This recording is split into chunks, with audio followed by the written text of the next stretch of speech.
জঙ্গলকে জলদি জলদি যাই, দেখি টুনি আজকে কয়টা ডিম পেড়েছে।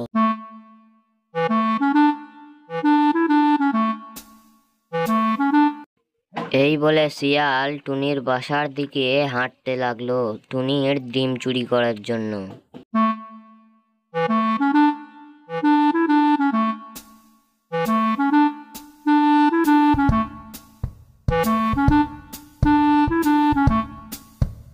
আরে আজকে তো দেখি টুনি তিনটে ডিম পেড়েছে।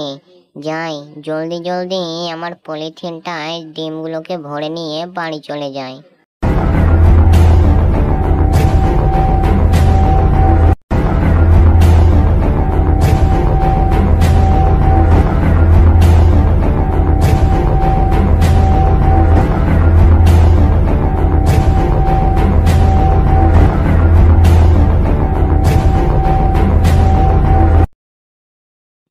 এরপর শিয়াল সেই ডিমগুলোকে নিয়ে আসে এবং বাড়িতে আসার পর সেগুলোকে প্লেটে করে ভেঙে খেতে লাগে।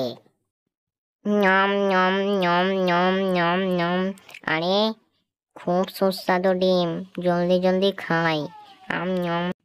এভাবেই সেই দুষ্টু শিয়াল প্রতিদিন কোনো না কোনো পাখির বাসা থেকে ডিম চুরি করে ঘরে নিয়ে আসতো আর সেই ডিমগুলোকে ভেঙে খুব মজা করে খেত।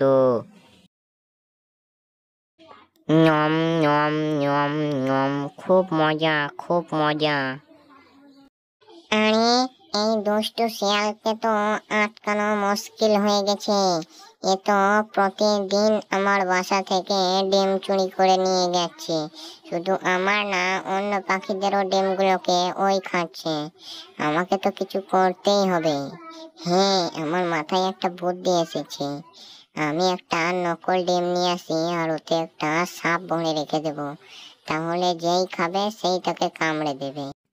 এরপর টুনি পাখি একটা বড় নকল ডিম তার পিঠে করে চাপিয়ে নিয়ে আসে আর সেই ডিমটাকে তার গাছের গোড়ায় রেখে দেয়।